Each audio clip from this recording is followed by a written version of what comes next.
Kanina naglagay po tayo ng green tea, tag-iisang kutsara is, tapos binuhusan natin ng regular water at nilagyan natin ng original water dito. Now, tapos ginawa pa natin itong 4 na kutsara, samantalang maintaining na 1 kutsara lang ng green tea dito sa original water.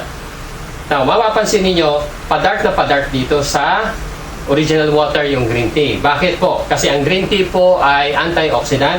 So, kanina, in-stir ko ito. In-stir ko rin po ng ganito. Halos walang epekto po using regular water sa green tea natin. Samantalang dito, pa-dark siya ng pa-dark, meaning to say, nagpe-perform po yung green tea natin with oxidation.